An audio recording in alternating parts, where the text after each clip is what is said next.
ஹாய்ங்க, sir வந்து மாட்டுக்கு செனை ஊசி போகிறதுக்காக வந்திருக்காரு. இருங்க வரேன்.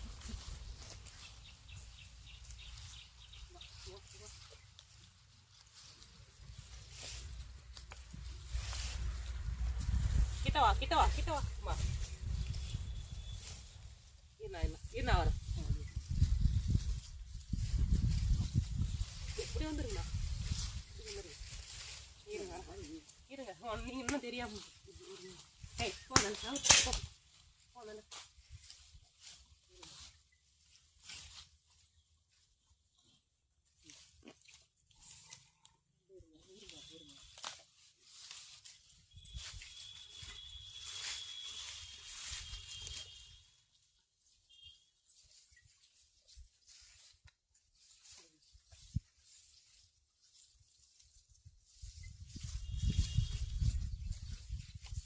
செனை ஊசி போட்டால் போது போடக்கூடாது. ஏன்னா ஒன்றும் இல்லை, அதெல்லாம் கணக்கெல்லாம் கிடையாது.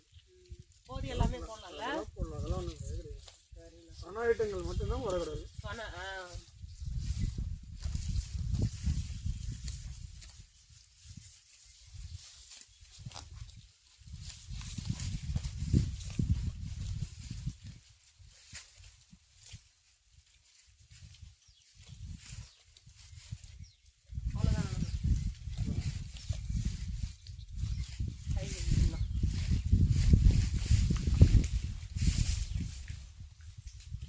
ஹாய்ங்க, சார் அண்ணா ரொம்ப ஃபேமஸு பாருங்க.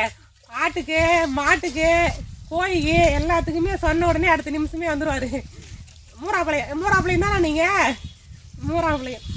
நான் உங்கள் பேருண்ணா மறந்துட்டேன். ஐயோ, உங்கள் பேர் எனக்கு வரலண்ணா.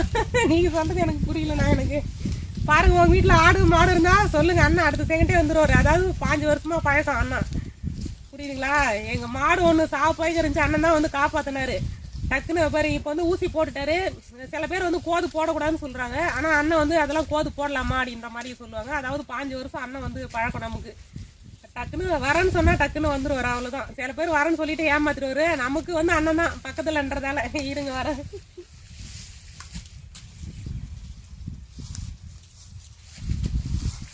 இந்தாங்கண்ணா, இங்கே வந்துடுங்களா. எவ்வளோண்ணா?